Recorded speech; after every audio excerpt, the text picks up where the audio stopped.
The stars glimmered coldly against the vast darkness of space when the first Draconian ships appeared near Earth's orbital range. Their massive metallic hulls reflected the distant sunlight, creating an imposing silhouette that seemed to mock humanity's technological limitations. Captain J. Park watched the tactical screens with a calm intensity that betrayed years of military training. His fingers moved swiftly across holographic displays, tracking the alien vessel's precise movements. Around him, the International Space Defense Station hummed with a mixture of tension and calculated preparation. "They're not attempting communication," announced analyst Hai Kim, her voice steady despite the unprecedented moment. The Draconian fleet moved with a calculated precision that suggested complete confidence in their superiority. Dr. Wu, the lead scientific advisor, adjusted his glasses and studied the incoming data. Decades of research and secret technological developments had prepared humanity for this exact moment. The aliens believed they were approaching a primitive civilization, unaware of the technological surprises waiting for them. The Draconian ships were massive, each vessel larger than multiple city blocks, with sleek designs that suggested advanced engineering beyond traditional human understanding. Their exterior appeared almost organic, with metallic scales that seemed to shift and adapt in the cold vacuum of space. Aboard the lead Draconian vessel, Commander Rax reviewed Earth's planetary scans. Humanity appeared weak, technologically primitive. Their global communication networks, military infrastructure, and planetary defenses seemed laughably inadequate. The invasion would be swift, clean, and decisive. What Commander Rax didn't realize was that humanity had been preparing for an extraterrestrial threat for decades. Underground research facilities, quantum computing networks, and advanced defensive technologies remained hidden from external scanning. Inside the Space Defense Station, multiple teams worked in synchronized precision. Communication specialists monitored alien frequency bands. Weapons system engineers calibrated defense mechanisms. Quantum physicists prepared dimensional disruption protocols that could potentially neutralize the alien threat. Captain Park studied the incoming fleet's formation. Their approach suggested a classic military invasion strategy: overwhelming force, minimal diplomatic engagement. The Draconians believed negotiation was unnecessary, viewing humans as little more than an inconvenient biological species occupying a resource-rich planet. "Defensive protocols at 87% readiness," reported Lieutenant Un, her fingers dancing across multiple holographic interfaces. The station's internal systems were primed, waiting for the precise moment of engagement. Dr. Wu approached Captain Park, whispering, "They have no idea what's coming." A subtle smile crossed his typically serious face. Years of covert research, billions in secret funding, and humanity's most brilliant minds had created technologies that would shock the Draconian invaders. The alien fleet continued its steady approach, massive weapons systems powering up. They expected minimal resistance, a quick subjugation of Earth's inhabitants. Commander Rax's tactical displays showed predicted invasion routes, estimated planetary conquest timelines, and resource extraction plans. What the Draconians didn't understand was human adaptability. Throughout history, humanity had consistently defied expectations, turning seemingly impossible situations into opportunities for survival and triumph. Captain Park watched the approaching fleet, his hand resting casually near the activation switch for humanity's most advanced defensive systems. The next few moments would determine not just Earth's fate, but potentially the future of human existence in the universe. The space around Earth seemed to hold its breath, waiting for the first move in a conflict that would reshape understanding of interstellar power dynamics. Humanity stood at the precipice of its greatest challenge and its most significant opportunity. As the Draconian ships drew closer, their massive forms blocking out entire sections of starlight, no one aboard the defense station showed fear. Instead, there was a calm determination, a collective understanding that this moment would define humanity's place in the cosmic order. The invasion was about to begin. And Earth was ready. The first plasma bolts erupted from the Draconian ships, cutting through space like liquid fire. They expected these initial strikes to obliterate Earth's defensive capabilities, a simple demonstration of overwhelming technological superiority. Pilot Sung Lee was different from what the aliens anticipated. His fighter, a sleek machine developed in secret military laboratories, responded with impossible speed and precision. Where traditional military aircraft would have been destroyed, Lee's craft danced between plasma streams, each movement calculated and deliberate. "Target locked," he muttered, his hands steady on the control systems. The advanced quantum targeting computer in his craft was unlike anything the Draconians had encountered. It predicted movement patterns, calculated potential attack vectors, and adjusted defensive shields milliseconds before potential impact. Commander Rax watched in growing confusion as human defenders responded with unexpected sophistication. Their defensive networks seemed to anticipate every single attack, neutralizing potential damage with surgical precision. Each Draconian weapon discharge was met with a counter-strategy that seemed almost supernatural. On Earth's primary defense platform, tactical teams worked with machine-like coordination. Dr. Yoon, a quantum physics expert, monitored dimensional frequency disruptions.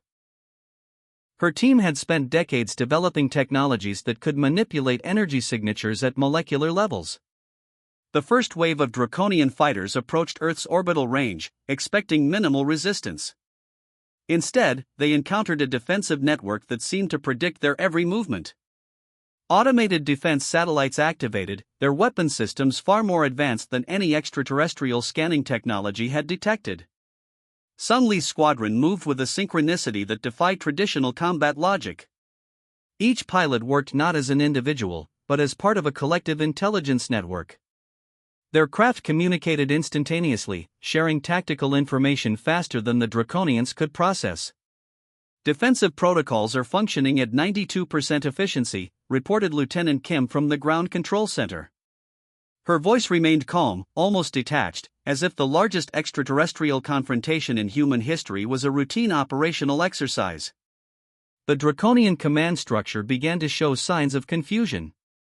Their tactical computers couldn't comprehend the human defensive strategies.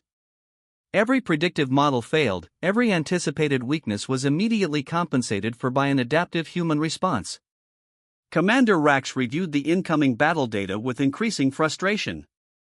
Humanity was supposed to be a primitive species, technologically infantile compared to the Draconian Empire. Yet here they were, not just defending, but actively countering an invasion force that had conquered hundreds of planetary systems. Plasma weapons discharged continuously, creating brilliant light shows against the darkness of space. But for every Draconian attack, a human counter-strategy emerged. Defensive energy shields absorbed impacts, quantum-entangled communication networks redirected attack vectors, and automated defense systems worked with a precision that seemed almost sentient.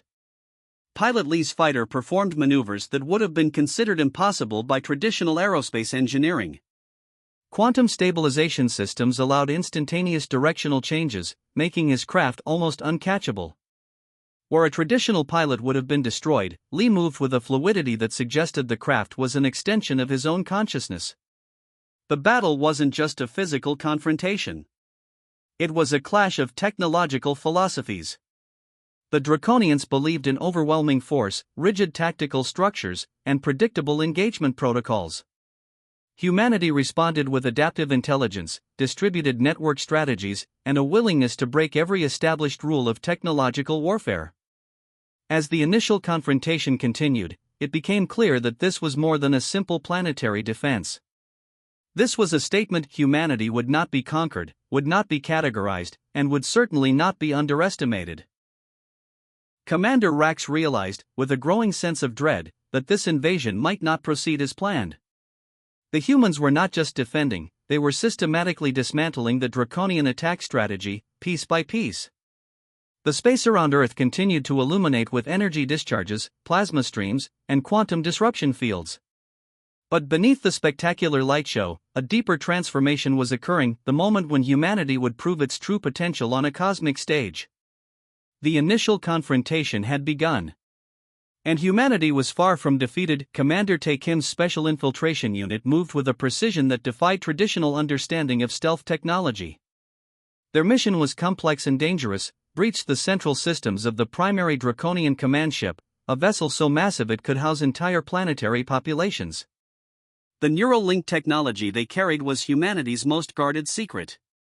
Developed in underground laboratories scattered across remote global locations, these devices allowed instant communication and system penetration beyond anything the Draconians could comprehend. Inside the massive alien vessel, the infiltration team moved like liquid shadows. Their quantum encryption systems rendered them virtually invisible to the ship's advanced scanning technologies.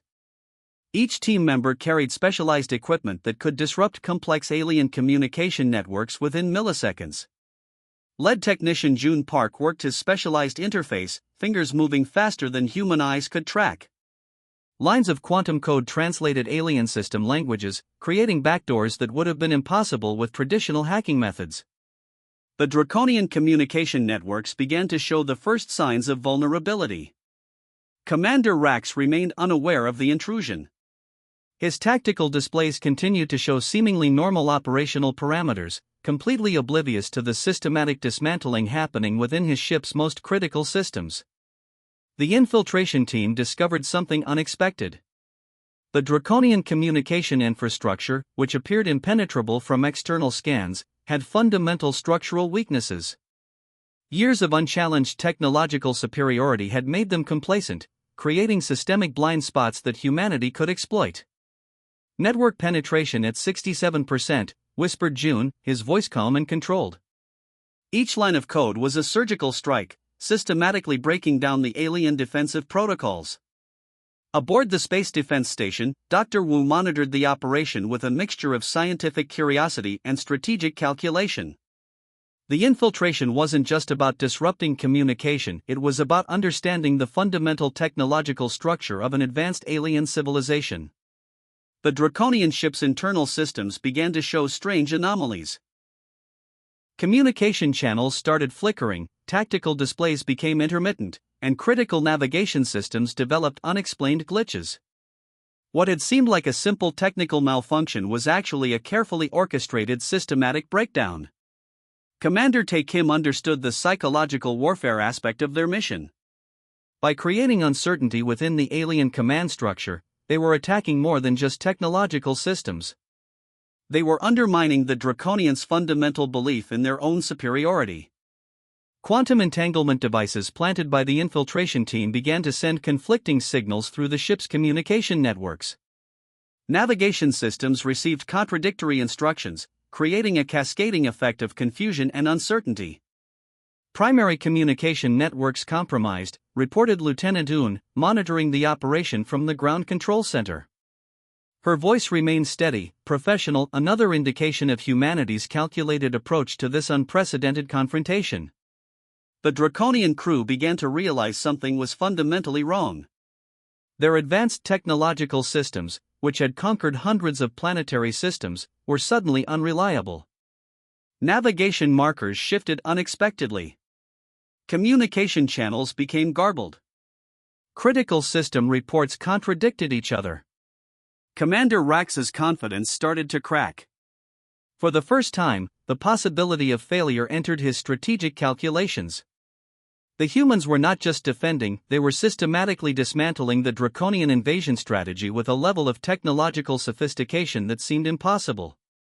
As the infiltration continued, it became clear that this was more than a simple military engagement. This was a demonstration of humanity's adaptive intelligence, its ability to transform technological challenges into opportunities for strategic victory. The turning point had arrived. And the Draconians were about to discover that humanity was far more dangerous than any preliminary planetary scan could have predicted. The ship's systems continued to destabilize, each moment bringing the alien invaders closer to a complete operational breakdown.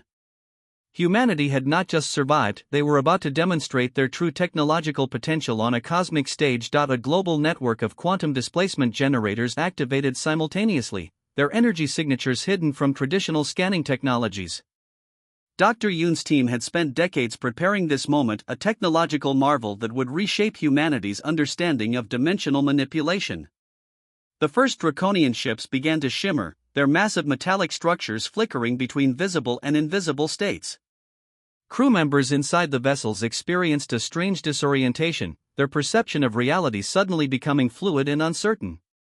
Commander Rax watched in growing horror as his ship's systems became increasingly unstable. Tactical displays showed impossible readings, spaces where ships should exist were suddenly empty, coordinates that moments ago showed massive fleet formations now displayed nothing but empty darkness. The quantum displacement technology was unlike anything the Draconians had encountered. It wasn't destruction in the traditional sense. The ships weren't being destroyed, they were being systematically removed from conventional spacetime, shifted into a carefully constructed dimensional pocket from which escape seemed impossible.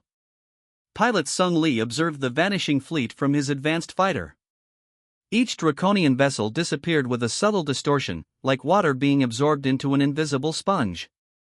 No explosions, no massive energy discharges, just a gradual, methodical removal from existence. Dr. Wu monitored the displacement process from the ground control center. His team had calculated every potential scenario, every potential quantum fluctuation.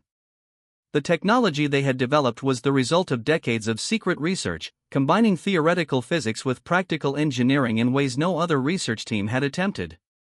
The Draconian communication networks began to collapse. Ships lost contact with their central command, their crews experiencing a growing sense of isolation and confusion. Where moments ago they had been part of an unstoppable invasion force, they were now trapped in a dimensional limbo. Lieutenant Kim's voice remained calm as she reported the progression. Displacement at 62% completion. No structural damage detected. Targets are being systematically removed from current dimensional plane. Commander Rax tried to issue commands, but his communication systems had become completely unreliable. The advanced technological infrastructure of the Draconian fleet was being systematically neutralized, not through conventional warfare, but through a method that challenged fundamental understanding of spatial mechanics. The quantum generators continued their precise work. Each displacement was calculated with microscopic precision, ensuring that the alien vessels were moved without causing any physical damage. It was a surgical extraction, a technological solution that demonstrated humanity's advanced scientific capabilities. Across the global defense network, teams watched in a mixture of anticipation and scientific curiosity. This was more than a military victory, this was a demonstration of humanity's potential to manipulate reality itself. The last of the Draconian ships began to fade. Massive vessels that moments ago had blocked entire sections of starlight were now becoming transparent, their structures gradually dissolving from conventional perception. The invasion force that had seemed so threatening was being transformed into nothing more than a memory. Dr. Yoon's final calculations confirmed the displacement's success. The entire Draconian fleet had been moved into a specially constructed dimensional pocket, a space between spaces where traditional physical laws no longer applied. They were not destroyed, but contained. Commander Tae Kim understood the psychological impact of this approach. It wasn't about annihilation, but about demonstrating humanity's technological superiority.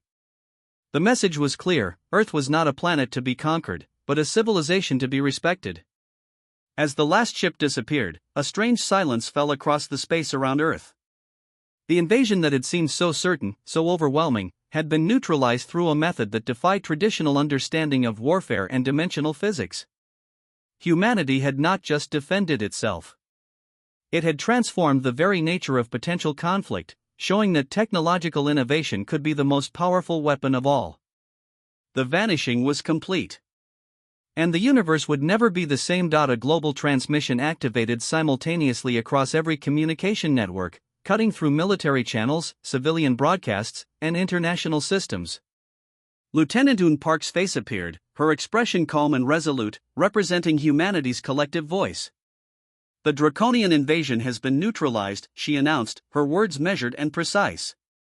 What follows is humanity's most guarded secret. Recovered Draconian technology revealed something extraordinary.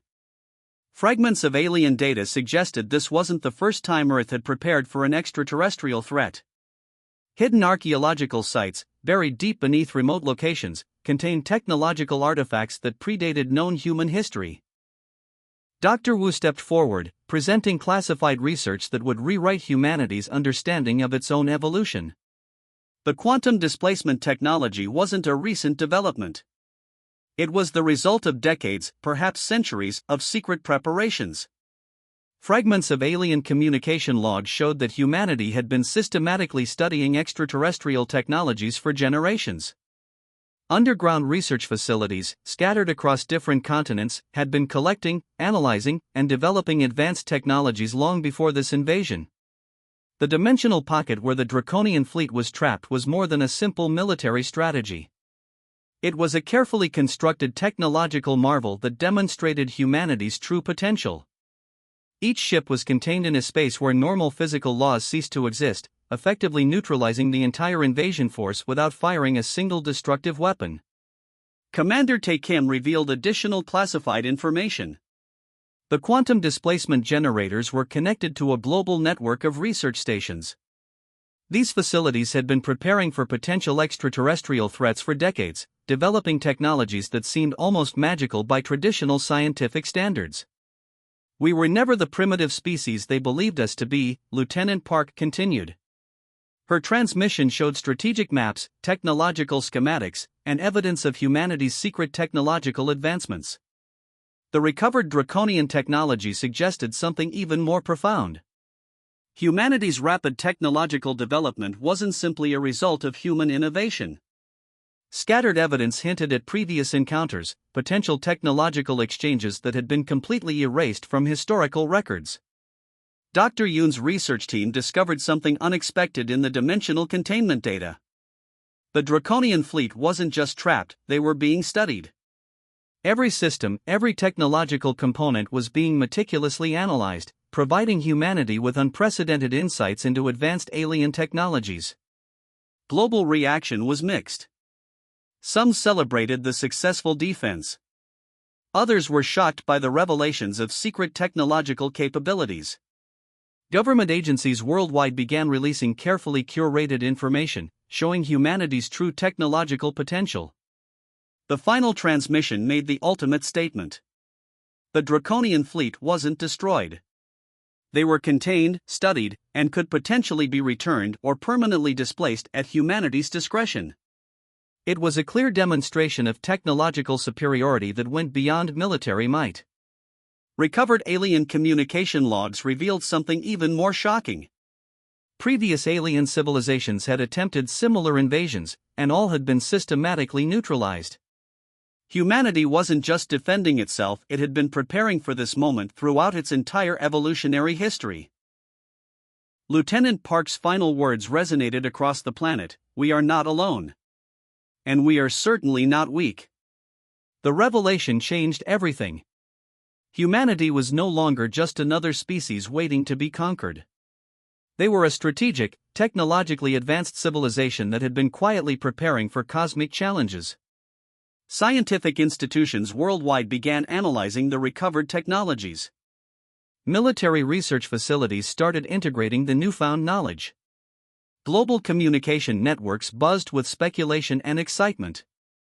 One piece of recovered Draconian technology suggested something even more profound. There were hints of previous encounters, technological exchanges that had been completely hidden from public knowledge. Humanity's true history was far more complex than anyone had imagined. The dimensional containment of the Draconian fleet was more than a military victory. It was a message to the universe: Earth was not just another planetary system to be conquered. It was a civilization that had been preparing, watching, and waiting. As the transmission ended, one thing became absolutely clear. The universe would never look at humanity the same way again. Humanity had arrived on the cosmic stage. And they were ready.